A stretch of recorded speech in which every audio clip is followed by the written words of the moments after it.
na tungkol sa kalagayan ng pagka-access ng mga mag-aaral sa kolehiyo ng HCCCI sa online na serbisyong pang-mag-aaral sa panahon ng makabagong edukasyon. Sa unang kabanata, narito ang suliranin at kaligiran nito. Una, introduction.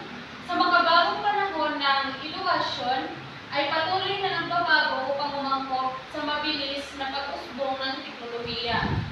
Sa mga kolehiyo at universidad, malaki ang ginagampanan ng mga online na serbisyong pang-mag-aaral upang mapabilis at mapadali ang pagbibigay ng informasyon, tulong at gabay sa mga mag-aaral.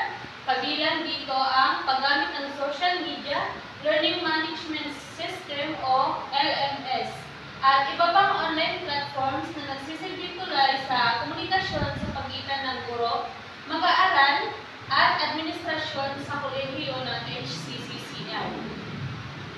Mahalagang matukoy ang antas ng pagka-access ng mga mag-aaral sa ganitong mga serbisyo upang malaman kung gaano ba epektibo ang mga ito at kung paano mapapabuti ang kanilang implementasyon. Ang pananaliksik na ito ay naglalayong suriin ang kasalukuyang kalagayan ng online sa serbisyong pang-mag-aaral at ang epekto nito sa akademikong nagaganap. Pangalawa naman ay narito ang paglalahad ng suliranin.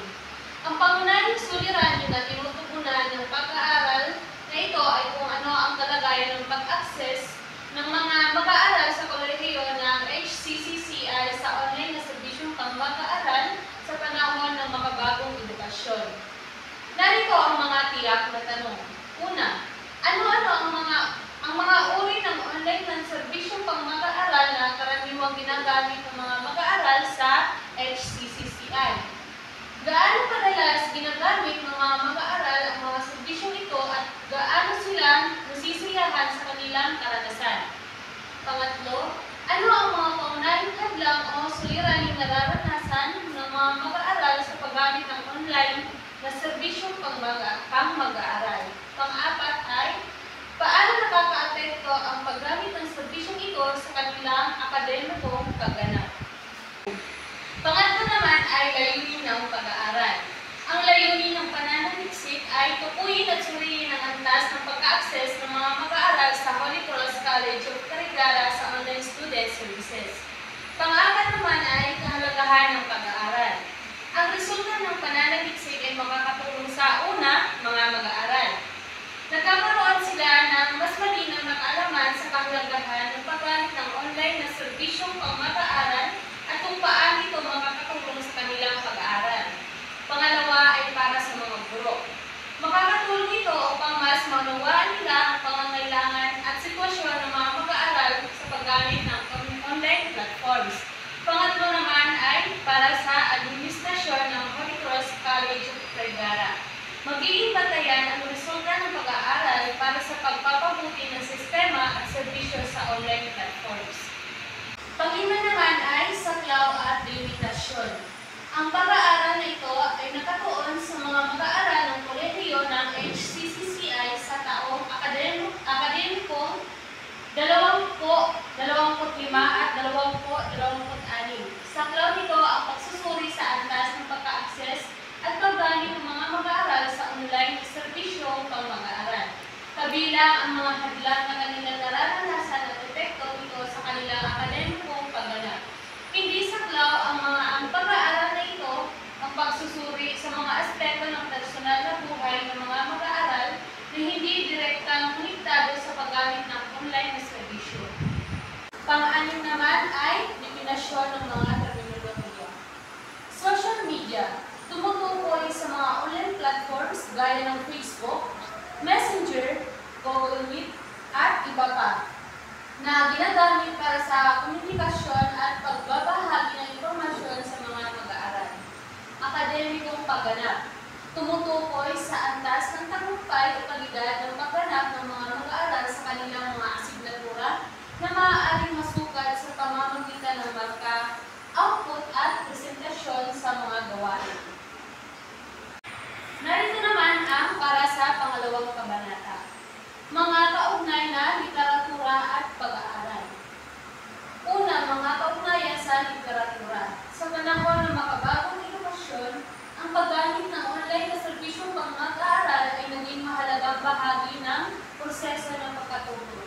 Ayon kay Castro, 21, ang digital platforms tulad ng Learning Management System o LMS at institutional portals ay nagbibigay daan upang maging mas episyenta ang komunikasyon sa pagitan ng guro at mag-aaral. Ang ganitong sistema ay nagbibigay ng mas madaling akses sa mga anunsyo, aralin, grado, at iba pang serbisyong akademiko. Dagdag pa ni Santos, 22, ang online na serbisyo ay nagiging instrumento upang mapabilis ang pagproseso ng dokumento, enrollment at konsultasyon. Gayunpaman, nananatili pa rin hamon ang kakulangan ng internet connectivity at digital literacy sa ilang mag-aaral, partikular sa mga lugar na may mahinang signal o limitadong kalidad. Sa pandaigdigang konteksto, ipinapahayag ni More 20 na ang online access ay hindi lamang teknikal na usapin, kundi isang aspeto ng digital equity kung saan dapat tiyakin ng mga institusyong pang-edukasyon na lahat ng mga mag-aaral ay may pantay na oportunidad sa paggamit ng serbisyong ito. Kung walang sapat na access, maaaring mapektuhan ang motibasyon, performance at partisipasyon ng mga mag-aaral sa akademikong gawain. Samantala, sa pananaliksik ni David at Reyes, 23, binibigyan diin na sa panahon ng post-pandemic edukasyon, ang mga kolehiyo ay patuloy na nag-a-adjust upang may pagpatuloy ang hybrid na sistema ng edukasyon. Dito ay mas naging mahalaga ang online student service tulad ng e-library, online consoling, at virtual registrar transaction upang matutunan ang pangangailangan ng mga mag-aaral kahit hindi pisikal na nasa paaralan. Narito naman ang ikatatlong kabanata, disenyo at paraan ng pananaliksik. Una, ang pag-aaral na ito ay gumagamit ng descriptive research design, layunin ng deskriptibong pananaliksik na ilarawan ang kasalukuyang kalagayan ng mga mag-aaral ng Holy Cross College of Carigara hinggil sa kanilang pagka-access sa mga online na serbisyong pag-aaral. Sa pamamagitan ng deskriptibong disenyo, nakalap ang mga impormasyon na tumutukoy sa atlas ng paggamit, mga karanasan at mga suliraning kinakaharap ng mga mag-aaral sa paggamit ng online platforms ng institusyon. Ang ganitong disenyo ay angkop dahil nagbibigay ito ng malinaw na paglalarawan sa mga umiiral na kondisyon na hindi kailangang baguhin o kontrolin ang mga variable. Sa halip, sinusuri lamang ito ang mga karanasan at pananaw ng mga kalahok batay sa kanilang aktwal na karanasan sa mga bagong edukasyon. Pangalawa ay populasyon at sampling. Ang populasyon ng pag-aaral na ito ay binubuo ng mga mag-aaral ng Holy Cross College of Carigara mula sa iba't ibang kurso at taon sa kolehiyo. Layunin ng pag-aaral na makuha ang pananaw ng mga mag-aaral mula sa iba't ibang departamento upang magkaroon ng mas komprehensibong pag-unawa sa antas ng kanilang pagka-access sa online na serbisyo.